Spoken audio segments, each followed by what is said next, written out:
तो बिल्कुल भी नहीं आनी चाहिए थी। सबसे पहले मैं समझना चाहूंगी, अंबेडकर का अपमान दोनों ही पार्टियां एक दूसरे के ऊपर लगा रही हैं, लेकिन सच कौन बोल रहा है? क्या सबूत है या सिर्फ हवाई बातें चल रही हैं कि तुम अपमान करते हो, तुम अपमान करते हो? अपमान करने वाली कांग्रेस है। मैं आपको बता दूं, वो पहले कानून मंत्री थे, संविधान बनाया, संविधान बनाने के बाद उन्होंने इस्तीफा क्यों दिया? क्यों नहीं रोका गया? क्यों नहीं मनाया गया? फिर 2 बार लोकसभा में उनको हराने का काम कांग्रेस ने किया। कांग्रेस के बड़े नेताओं ने बाबा साहब के खिलाफ प्रचार किया, पंडित नेहरू ने प्रचार किया। अगर आप उनको अपना नेता मानते थे, आइडल मानते थे, पूजनीय मानते थे, बड़ा मानते थे, अपमानित नहीं करना चाहते थे, तो 2 बार हराने का काम क्यों किया? फिर उनकी मृत्यु के बाद भी वो घृणा, वो द्वेष, वो जारी रहा और 42 साल तक उनको भारत रत्न नहीं दिया। पंडित नेहरू ने खुद को भारत रत्न दे लिया, जीते जी प्रधानमंत्री रहते, और लोगों को भी दे दिया, उनके चेतों को मिल गया, लेकिन बाबा साहब को नहीं मिला। कब मिला?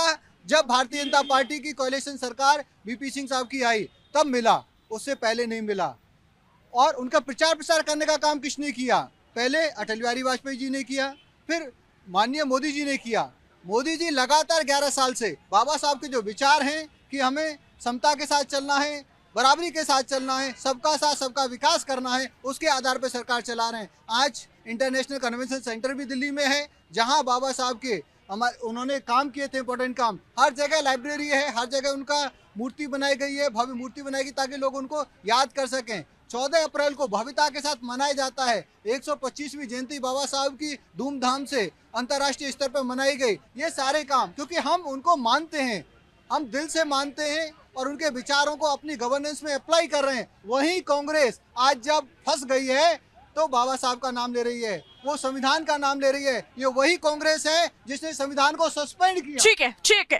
प्रियंका राणा जी, कुछ कहेंगी इस पर आप या फिर खामोश रहेंगी? बहुत सारे गंभीर आरोप लग रहे हैं और तस्वीरें जो संसद की देखी गई, ऐसी तस्वीरें तो नहीं सामने आनी चाहिए थी।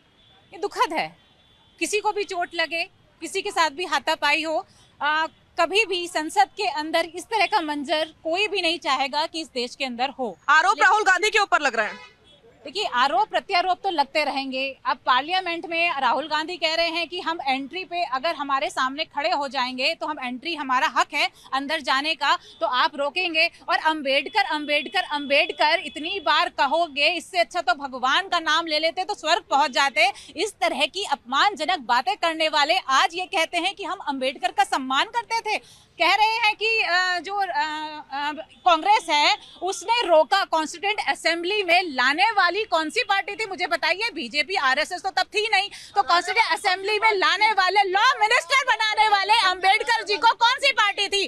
दूसरी बात आप करते हैं 1990 से पहले जब तक भारत रत्न नहीं मिला, बीजेपी आरएसएस कहाँ थी? मांग की भारत रत्न की, लेकिन नहीं, इन लोगों को सिर्फ दुष्प्रचार करना है, सिर्फ कांग्रेस को टारगेट करना है, लेकिन अपमान इनको हर बार दलितों का करना है। इतनी बार भारत रत्न लेने वाले, सम्मान देने वाले उस पार्टी को हमेशा ये बताना कि आत्मसम्मान करते नहीं, 70 साल से आपने कुछ किया नहीं। लेकिन आज भी इसी देश के अंदर कभी राजस्थान के अंदर दलितों की शादी होती है तो बग्गी वाले को पीटा जा रहा है, यहाँ तक कि घोड़ी भी सुरक्षित नहीं है। आप ये सोचिए दलितों के साथ क्या हो रहा है इस देश के अंदर। गुजरात में क्या हुआ? शादी होती है लेकिन दूल्हे को पीटा जाता है, उसको नीचे उतारा जाता है घोड़ी से, और उसके साथ क्या जुल्म किए जाते हैं। लेकिन नहीं, कहते हैं बटेंगे तो कटेंगे, बटेंगे तो कटेंगे, लेकिन आज भी बढ़ रहे हैं। जब वोट बढ़ने की खतरा होता है तब आपको दलित याद आ जाते हैं।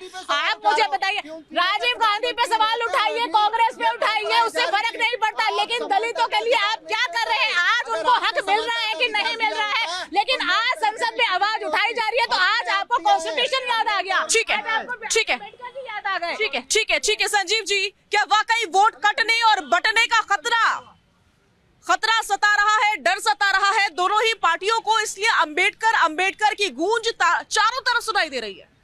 देखिए, भारतीय जनता पार्टी जिन भी मूल्यों को देख करके या जिन भी तस्वीरों पे माला चढ़ाती है, पीठ पीछे उनके बारे में क्या बात करती है, ये जग जाहिर है दलितों के भगवान अंबेडकर, है गरीबों के भगवान अंबेडकर, है सबसे निचले पायदान में जो खड़े हैं, जिनके हक हुकूक की बात करते हैं, उनके लिए अंबेडकर भगवान है। भगवान इनके लिए नहीं होंगे, लेकिन उन तमाम लोगों के लिए भगवान है जिनके हाथ में ताकत देते हैं अंबेडकर। अंबेडकर को ये लोग क्या इग्नोर करेंगे? अंबेडकर कभी भी प्रासंगिक रहेंगे, पहले भी थे और आज भी थे।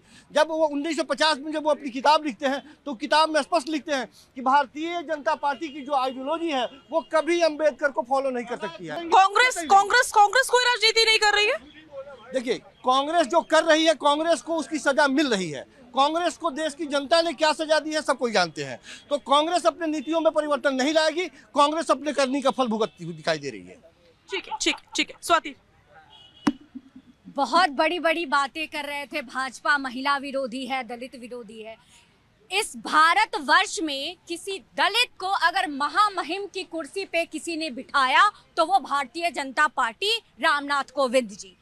एक आदिवासी की बात कर रहे थे, आदिवासी तबके से एक महिला को उठा करके अगर फिर से महामहिम की अगर किसी कुर्सी पे बिठाया गया तो वो काम किया भारतीय जनता पार्टी ने। और इन दोनों का विरोध करने वाले कौन है? इंडी गठबंधन जो है, कांग्रेस, आप, सपाई, ये सारे। विशेष रूप से मुर्मू जी के विरोध में तो इन लोगों ने पता नहीं कितने दिनों तक के विरोध को जो है वो आगे बढ़ाया था। आज के बाद का जिक्र करते हैं। संसद में जो हुआ वो एक बहुत ही निंदनीय और दुखद घटना है। इसलिए है क्योंकि ये बिल्कुल एक भारतीय संसद के इतिहास में एक काले अक्षर के बराबर है। मुझे तो ये लगता है कि राहुल गांधी जो पैसे और सत्ता के मद में इतने ज्यादा चूर हैं, जिनके करोड़ों के इन्वेस्टमेंट सिर्फ शेयर में हैं, वो एक ऐसे MP सारंगी जी जो बहुत ही निचले तबके से आते हैं और सिर्फ 13 लाख उनकी कुल चल और अचल संपत्ति है। तो मुझे तो लगता है कि राहुल गांधी चाहते ही नहीं है ऐसे लोग जो है वो संसद में जाएं, तो धक्का मुक्की करेंगे ही। उनके संस्कार बोल रहे हैं और अंबेडकर का नारा लगा रहे हैं। जीत हार की बात तो अब पूरे भारतवर्ष ने जान लिया कि 2 बार इन लोगों ने जानबूझ के हराया। और एक बहुत विचित्र बात, हराया तो हराया, राजनीतिक पार्टी एक दूसरे को हराएगी, यहाँ तक भी बात पच जाती है।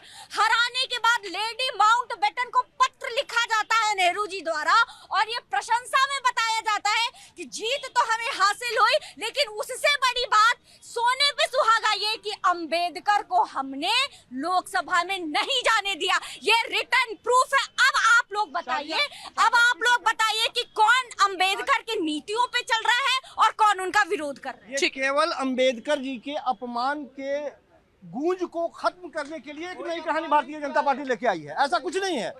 इतनी बड़ी मार लग गई कि सर फूट गया, डॉक्टर से मेडिकल करा लिया गया, वो सब कुछ दिखाई दे।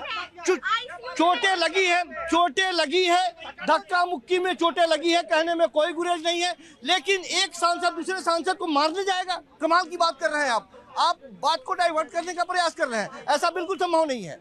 ठीक है। आ रही हूँ खेमचंद जी।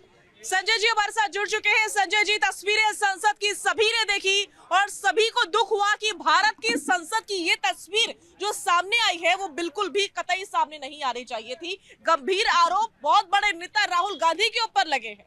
राहुल गांधी के ऊपर आरोप लगे कि उन्होंने धक्का मुक्की की। हालत खराब हो गई है नेताओं की। खुद ही बता रही है स्वाति जी कि ICU में भर्ती है नेता बीजेपी के। क्या ये होना चाहिए था?